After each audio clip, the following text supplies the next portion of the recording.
So hello student, আজকে যেটা আমরা স্টার্ট করছি সেটা হচ্ছে nodal analysis, right? Nodal analysis. So তোমরা নোডাল অ্যানালাইসিসে কতটা কি জানো সে তো আমি জানি না, বাট আমি যে লাস্ট তোমাদের ভিডিওগুলো করিয়েছি, মানে ভিডিওগুলো ছেড়েছিলাম কেভিএল কেসিএল, তারপরে সুপার পজিশন, সব যদি ক্লিয়ার থাকে তাহলে নোডাল অ্যানালাইসিস তোমরা খুব ভালো বুঝতে পারবে। ওকে, চলো দেখো।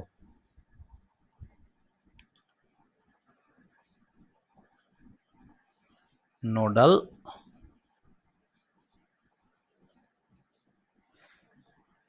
অ্যানালাইসিস।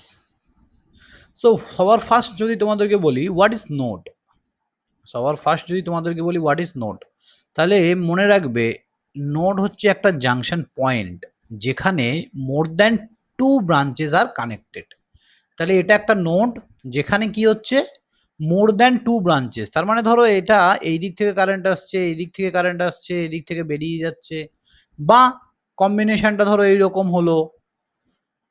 দেখো আমাদের উদ্দেশ্যটা কিন্তু থিওরি পোর্শনটা অ্যাজ ওয়েল অ্যাজ ম্যাথামেটিক্স সবগুলোই করার, ঠিক আছে? সো নোড কাকে বলবো আমরা? যেখানে more than two branches are connected at a point. তাহলে সবাই লিখবে more than two branches are connected at a point, right? So this is a point. এখানে কটা কটা ব্রাঞ্চ কানেক্টেড হচ্ছে? More than two branches. যদি কারো কোনো ডাউট থাকে নিচে কমেন্ট করবে। দেখো সাপোজ যদি এটা আমি মোর দ্যান টু না বলে মোর দ্যান ওয়ান বলতাম, তার মানে কি হতো? এই একটা ব্রাঞ্চ, এই একটা ব্রাঞ্চ, তাহলে আলটিমেট কারেন্ট কি এখানে ডিভাইড হচ্ছে? এখানে এই পয়েন্টে এসে কারেন্ট ডিভাইড হচ্ছে, আই কারেন্ট এখানেও আই আসছে, কারেন্ট ডিভাইডই তো হচ্ছে না। তাহলে আলটিমেটলি টোটালটা একটাই তো ব্রাঞ্চ, তাহলে এটাকে দুটো ব্রাঞ্চ তো বলাই যাচ্ছে না, রাইট? সো এই জন্য কিন্তু এটাকে আমরা নোড বলতে পারি না। তাহলে নোড হওয়ার জন্য মিনিমাম তিনটে ব্রাঞ্চ কিন্তু হতেই হবে, কারণ কারেন্টকে ডিভাইড কিন্তু হতেই হবে। ক্লিয়ার? ওকে, চলো এবার আমরা যেটা দেখব সেটা হচ্ছে what is node voltage. What is node voltage? দেখো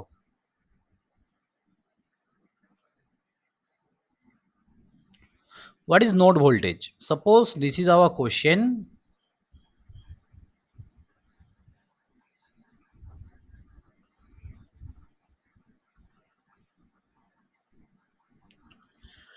এটা আমাদের 2 ওহম, এটা ধরো 4 ওহম, এটা ধরো ধরে নিলাম 1 ওহম, চলো অসুবিধা নেই, ঠিক আছে? এটা 20 ভোল্ট আর এটা 10 ভোল্ট, ঠিক আছে? এবার দেখো, এবার দেখো আমরা নোড কাকে কাকে বলবো? এই পয়েন্টটাকে। তাহলে এই নোড পয়েন্টটার আমি নাম দিচ্ছি ভি এ, ভি এ। তাহলে এই ভিএ পয়েন্টের যে ভোল্টেজ হবে এটাকে নোড ভোল্টেজ বলা হয়, এই পয়েন্টের ভোল্টেজটাকে। তাহলে নোড নোড ভোল্টেজ মানে ওই পয়েন্টের ভোল্টেজ, সেটা আবার কি হয়? নোড ভোল্টেজ অলওয়েজ মনে রাখবে, node voltage equal to node point to, node point to ground voltage. কি বললাম? Ground voltage. So what is the node point? This is our node point. এখান থেকে গ্রাউন্ড পর্যন্ত ভোল্টেজ, এটাকে আমরা নোড ভোল্টেজ বলবো। তার মানে দেখো আমি এই দিক দিয়ে যাচ্ছি, এই দিক দিয়ে যখন হেঁটে হেঁটে হেঁটে হেঁটে যাচ্ছি, প্রথমে আমার সোর্স পড়ে গেল, তাহলে এটাকে আমি এই এই এখান থেকে এই পর্যন্ত এটাকে আমি নোড ভোল্টেজ বলতে পারি না। আবার এই পয়েন্ট থেকে আমি হেঁটে হেঁটে এদিকে যাচ্ছি, এইখানে আসলাম, একটা আবার সোর্স পড়ে গেল, এটাকে নোড ভোল্টেজ বলতে পারি না। কিন্তু এই দিক দিয়ে যখন যাচ্ছি, এইটা আমার পুরোটাই গ্রাউন্ড। তাহলে আমি যদি এই পর্যন্ত পৌঁছে যাই, তাহলে এই পয়েন্ট থেকে এই পয়েন্টের ভোল্টেজকেই আমরা বলবো নোড নোড ভোল্টেজ। তার মানে ভিএ থেকে গ্রাউন্ড পর্যন্ত। তার মানে এই নোডের ভোল্টেজ বের করা মানে 1 ওহমের অ্যাক্রসে কত ভোল্টেজ হবে সেটা তুমি বলে দিতে পারছো, ঠিক আছে? বা এইরকমও বলতে পারো এখান থেকে এই পয়েন্ট পর্যন্ত, এই যে এখান থেকে এইখানে তুমি তো নোডে গ্রাউন্ডে চলে আসছো। তার মানে নোড পয়েন্ট থেকে যদি গ্রাউন্ডে চলে আসো, মাঝে দুটো তিনটে চারটে যাই থাকুক না কেন, তাদের সবার অ্যাক্রসে ভোল্টেজটাই হবে সেই নোড ভোল্টেজ। ওকে, তাহলে সব থেকে বেস্ট হচ্ছে তোমরা এটা মনে রাখবে যে এখানকার ভোল্টেজ মানে হচ্ছে এখান থেকে গ্রাউন্ড পর্যন্ত ভোল্টেজ। তার মানে আমরা কোথাকার ভোল্টেজটা নেব, যেখানে কোনো সোর্স নেই। তাহলে ওটা সব থেকে মনে রাখার জন্য বেস্ট। তাহলে তোমরা এদিককারও ভোল্টেজ ধরবে না, এইদিকারও ভোল্টেজ ধরবে না, তুমি সবসময় মনে রাখবে নোড ভোল্টেজ মানে এই পয়েন্ট থেকে গ্রাউন্ড পর্যন্ত ভোল্টেজ।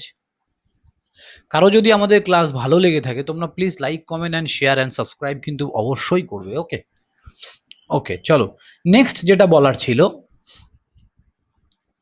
এবার এই যে যখন আমি নোড ভোল্টেজ বের করছি, ভালো করে বুঝবে, আমি যখন নোড ভোল্টেজ বের করছি তার মানে এই পয়েন্টের ভোল্টেজ বের করলে আমি এখানকার ভোল্টেজ বলে দিতে পারবো এই 1 ওহমের অ্যাক্রসে কত ভোল্টেজ। তাহলে যদি আমি ভোল্টেজ আর রেজিস্ট্যান্স জানি এর মধ্যে দিয়ে কত কারেন্ট যাচ্ছে আরামসে বলে দিতে পারবো। তাহলে তোমাকে ধরো কোশ্চেন দিল, এই কোশ্চেনটাই find the current through the 1 ohm resistance, right? তাহলে এটার মধ্যে দিয়ে এই 1 ওহম রেজিস্ট্যান্সের মধ্যে দিয়ে কত কারেন্ট ফ্লো হচ্ছে সেটা তোমাকে বের করতে বললো। সেটা কি করে বের করবে? একদম খুব ভালো করে কনসেন্ট্রেশন দিয়ে দেখবে, ঠিক আছে? দেখো, নোডাল অ্যানালাইসিসে যখন আমরা নোডাল অ্যানালাইসিস লাগাবো, তখন যে নোডটার ভোল্টেজটা আমরা কনসিডার করছি সেই নোডের ভোল্টেজটা আমার কাছে হায়ার পোটেনশিয়াল। তার মানে ভিএ হচ্ছে তোমার কাছে হায়ার পোটেনশিয়াল। অলওয়েজ এদিকে যত যাই ভোল্টেজ থাক না কেন, 100, 150, 1000, 1 লাখ যাই থাকুক না কেন, এটা তুমি ধরে নেবে, তুমি ধরে নিচ্ছ this is your higher potential, at this point the voltage is the higher potential. Okay, তাহলে এটাকে যদি তুমি হায়ার পোটেনশিয়াল ধরে নাও, তাহলে হায়ার পোটেনশিয়াল থেকেই সবসময় কি হবে, কারেন্টের ডাইরেকশনগুলো আউটওয়ার্ড ডাইরেকশনে যাবে, রাইট? তার মানে আমরা দেখতে পাচ্ছি যে এই পয়েন্টে থেকে সমস্ত কারেন্টগুলো বাইরের দিকে যাচ্ছে। ওকে, তাহলে এই কারেন্টগুলোর নামকরণ আমরা একটু করে দিই। এই কারেন্টটার, এটার নাম যদি I1 হয়, এটা I2 হয়, এটা যদি I3 হয়, তাহলে তোমরা কি জানো যে incoming current equals to outgoing current, কিন্তু এখানে তো সবই আউটগোয়িং কারেন্ট, রাইট? তাহলে এখানে I1 plus I2 plus I3 সবগুলোই আমাদের আউটগোয়িং কারেন্ট। তার মানে আউটগোয়িং ইকুয়াল টু ইনকামিং তো নেই, তাই জিরো হলো। এবার এই যে এই কারেন্টগুলো বেরোচ্ছে, তার কারণ কি, এটাকে আমি হায়ার পোটেনশিয়াল ধরেছি। এবার আমি কি করব, মনে রাখবে, যদি কোনো একটা রেজিস্ট্যান্সের দুটো পয়েন্টের ভোল্টেজ তুমি জানো, এটা একটা রেজিস্ট্যান্স আছে এবং তার এই পয়েন্টের ভোল্টেজ ভিএ আর এই পয়েন্টের ভোল্টেজ ভিবি, যদি দুটো প্রান্তের ভোল্টেজ তুমি জানো, তাহলে এই রেজিস্ট্যান্সের অ্যাক্রসে ভোল্টেজ হবে ভিএ মাইনাস ভিবি। কথাটা বোঝা গেল? দুটো ভোল্টেজ তো হতে পারে না, যে কোনো একটা হবে। তাহলে এদের পোটেনশিয়ালের ডিফারেন্সটাই হবে এই রেজিস্ট্যান্সের অ্যাক্রসের ভোল্টেজ। কি বললাম? যদি কোনো রেজিস্ট্যান্সে দুটো পয়েন্টের ভোল্টেজ তুমি জানো, তাহলে ওই রেজিস্ট্যান্সের অ্যাক্রসে ভোল্টেজ হবে ভিএ মাইনাস ভিবি। ওকে, তাহলে তুমি এখানকার ভোল্টেজ পেয়ে গেলে। তাহলে এখানকার কারেন্ট যদি তোমাকে বের করতে হয়, তাহলে কারেন্ট কি হবে? রেজিস্ট্যান্স তুমি জানো, এটাও তোমার নোন, ভিএ মাইনাস ভিবিটাও known terms.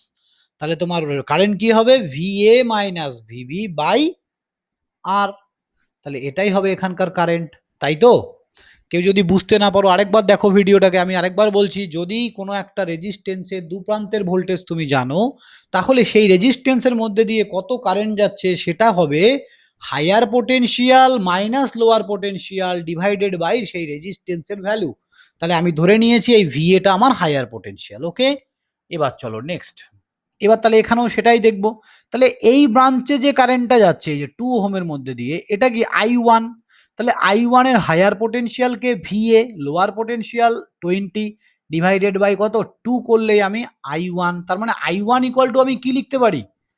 VA minus VB মানে কত এখানে 20 ডিভাইডেড বাই 2 ওহম, তাহলে I1 হলো, প্লাস I2। I2 এইদিকে যাচ্ছে, তাহলে এটা আমার হায়ার পোটেনশিয়াল, মাইনাস 10 হচ্ছে লোয়ার পোটেনশিয়াল, তাহলে ভিএ মাইনাস 10 ডিভাইডেড বাই 4 হলো, প্লাস I3। এটা আমার হায়ার পোটেনশিয়াল, ভিএ হচ্ছে আমার হায়ার পোটেনশিয়াল, মাইনাস লোয়ার পোটেনশিয়ালকে এবার গ্রাউন্ড মানে 0, গ্রাউন্ডের ভোল্টেজ কত হয় 0 ডিভাইডেড বাই 1 ওহম। তাহলে প্রত্যেকটা কারেন্টকে আমি কিভাবে লিখলাম, ভোল্টেজ বাই রেজিস্ট্যান্স আকারে লিখে নিলাম ইকুয়াল টু 0। যেগুলো আমি জানবো তাই তো লিখবো, সেভাবেই তো লিখবো, তাই না? এবার এখান থেকে ভি এর ভ্যালুটা কি বেরোবে, সবাই বলো, ভি এর ভ্যালুটা কি বেরোবে? অবশ্যই বেরোবে। তাহলে যদি বেরোয়, এটা কত হচ্ছে 4, তাহলে 2VA minus 40 plus VA minus 10 plus 4VA equal to 0। এবার এটাকে গুণ করে দিলে 2VA 3 7 হলো, 7VA মাইনাস 50 ইকুয়াল টু 0। তাহলে VA ইকুয়ালস টু কত হচ্ছে 50/7, মানে ওই 7 পয়েন্ট ধরো 1 সামথিং কিছু একটা আসবে, এত ভোল্ট। ঠিক আছে, 50/7 আমি রাখছি। তাহলে এখানকার যদি তুমি ভোল্টেজ এবার জেনে গেছো, এই যে VA, তাহলে এই নোট পয়েন্টের ভোল্টেজ যদি তুমি জেনে যাও, তাহলে এখান থেকে কত কারেন্ট যাচ্ছে, তাহলে find the current through the 1 ohm resistance. তাহলে এই 1 ওহম রেজিস্ট্যান্সের মধ্যে দিয়ে কত কারেন্ট যাচ্ছে কি করে বলবে? তাহলে তুমি বলবে যে 1 ওহম রেজিস্ট্যান্সের মধ্যে দিয়ে যে কারেন্ট I3 যাচ্ছে সেটা হচ্ছে V/R। ভি মানে কত, 50/7 ডিভাইডেড বাই 1, তার মানে কারেন্ট যাচ্ছে 50/7 অ্যাম্পিয়ার। এটাই আনসার। কারো কোনো ডাউট? এটাই আমাদের আনসার।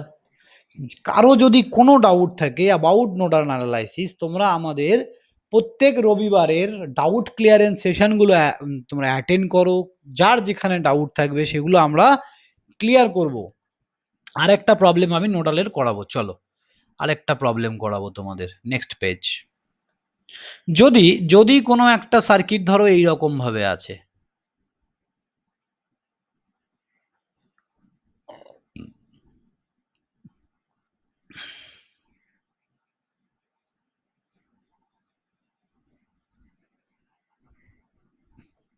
তাহলে একদিকে কারেন্ট সোর্স আছে আর একটা এটা ভোল্টেজ সোর্স। তোমাকে এখান থেকে কারেন্টটা বের করতে হবে। সেম অঙ্ক নিচ্ছি আমি 2, 4, আর এটা 1 ওহম, আর এটা নিচ্ছি আমি 10 অ্যাম্পিয়ার এবার, আর এটা 20 ভোল্ট। শুধু কি নিলাম, কারেন্ট সোর্স। ওকে, তাহলে এখানে যদি আমি নোডাল অ্যানালাইসিস অ্যাপ্লাই করতে চাই, তাহলে এই পয়েন্টের ভোল্টেজটাকে আমি ধরে নিচ্ছি VA, এটা আমার হায়ার পোটেনশিয়াল, তাহলে এখান থেকে কারেন্ট বেরোবে।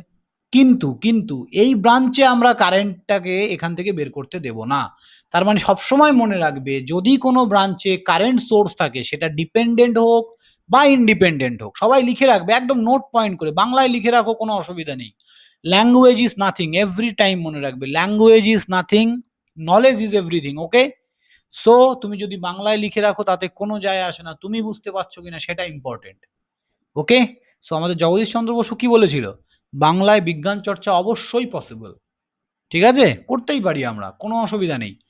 সো আমি যেটা বলছি একদম ভালো করে লিখে রাখবে, যে এই পয়েন্টটাকে আমি হায়ার পোটেনশিয়াল ধরলাম, এখান থেকে কারেন্টকে আমি বের করে দিলাম, ঠিক আছে, কারেন্টের ডাইরেকশন। কিন্তু যদি কোনো ব্রাঞ্চে কারেন্ট সোর্স থাকে, সেটা ডিপেন্ডেন্ট হোক অর ইন্ডিপেন্ডেন্ট, যাই হোক না কেন, সেটা অলওয়েজ কারেন্ট ডিসাইড করবে তার ডাইরেকশনটা কি হবে।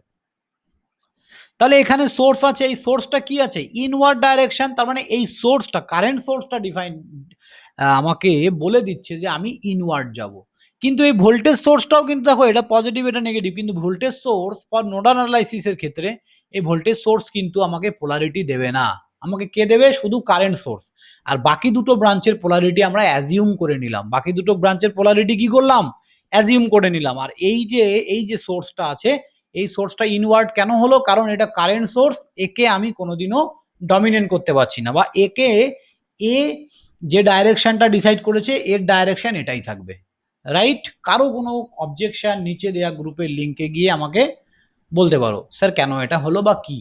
ওকে, এবার আমি এখানে যদি নোডাল অ্যানালাইসিস লাগাই, তাহলে এই কারেন্টটাকে I1, এটাকে I2 ধরছি, তাহলে আমি ইনকামিং কারেন্ট মানে incoming current equal to outgoing, তার মানে I1 প্লাস I2 এগুলো আউটগোয়িং ইকুয়াল টু ইনকামিং, মানে 10 অ্যাম্পিয়ার। 10 অ্যাম্পিয়ার ইনকামিং হচ্ছে, এটা লিখতে পারি তো, আউটগোয়িং ইকুয়াল টু ইনকামিং, একই ব্যাপার। এবার I1 এর ভ্যালু আমরা কি করে বের করব, I1 এর ভ্যালু এখনই দেখালাম, দুটো পয়েন্টের ভোল্টেজ জানো, ডিভাইডেড বাই রেজিস্ট্যান্স করলেই কি I1, তার মানে VA মাইনাস 20 ডিভাইডেড বাই 2 করলেই কি হচ্ছে এখানকার কারেন্ট, প্লাস I2 কি হবে VA মাইনাস এটা লোয়ার পোটেনশিয়াল আপার পোটেনশিয়াল মানে হায়ার পোটেনশিয়াল মাইনাস লোয়ার মানে কি এটা জিরো, এটা তো গ্রাউন্ড মানে জিরো পোটেনশিয়াল, তার মানে VA minus zero by 1 equal to VA minus zero. একবার দেখে নি ওই অঙ্কটা ভুল করিনি তো, কোথাও এক জায়গায় ভুল মনে হচ্ছে আমার, না ঠিক আছে একদম একদম একদম পারফেক্ট আছে। VA মাইনাস জিরো বাই 1 এটাও হয়ে গেল। এবার এটা কি হচ্ছে ইনকামিং, তো এটা তো আমাদের কারেন্টই দেওয়া আছে, এটা আর লেখার দরকার নেই, এইভাবে রেখে দিলাম, ঠিক আছে। এবার এখানে যদি আমরা এলসিএম করি তাহলে VA minus 20 plus VA equal to 10, তাহলে 10 দুগুণে 20 আর VA হচ্ছে, ও এটা হচ্ছে 2 VA হবে না, 1 দিয়ে করলে 2 VA, তার মানে আলটিমেট আমাদের কত হচ্ছে, দাঁড়াও এটা 2 VA আর এটা যদি হয় এটা হবে হচ্ছে 2 আর 1 3 VA ইকুয়াল টু 10 দুগুণে 20 আর এই 20 এদিকে চলে আসলে 20, এই 20টা যদি এইদিকে চলে আসে 20 হয়ে গেল, তাহলে 20 20 40 বাই 3, তাহলে VA ইকুয়ালস টু 40 বাই 3, তাহলে এখানকার কারেন্ট কি হবে, তার মানে I2 ইকুয়ালস টু কি হবে ভোল্টেজ বাই রেজিস্ট্যান্স, ভোল্টেজ মানে কত VA বাই রেজিস্ট্যান্স মানে 1, তার মানে 1, এবার তার মানে 40 বাই 3, এটাই এটাই আনসার, এত ampere. So I think current source আর ভোল্টেজ সোর্স থাকলে কি হবে সবাই বুঝে গেছো, আমি লাস্ট টাইম বলে দিচ্ছি, যদি সবগুলোই ভোল্টেজ সোর্স থাকে তাহলে আমি যে পয়েন্টের ভোল্টেজ সোর্সটা ধরছি সেটাই আমার হায়ার পোটেনশিয়াল, আর যদি একটাও কারেন্ট সোর্স থাকে তাহলে সেই ব্রাঞ্চের জন্য কারেন্ট সোর্সই হবে আমাদের কারেন্টের ডাইরেকশন, আর বাকি ব্রাঞ্চের জন্য এই ভোল্টেজটাই আমাদের হায়ার পোটেনশিয়াল। ওকে, সো নেক্সট ভিডিও তোমাদের মেশ অ্যানালাইসিসের ওপরে আনবো, তারপর ম্যাক্সিমাম পাওয়ার ট্রান্সফার, তারপর মিলিম্যানস থিওরাম। ওকে, দেন আমার নেটওয়ার্ক থিওরি এন্ড করবো আমি। ওকে, সো থ্যাংক ইউ ক্লাস।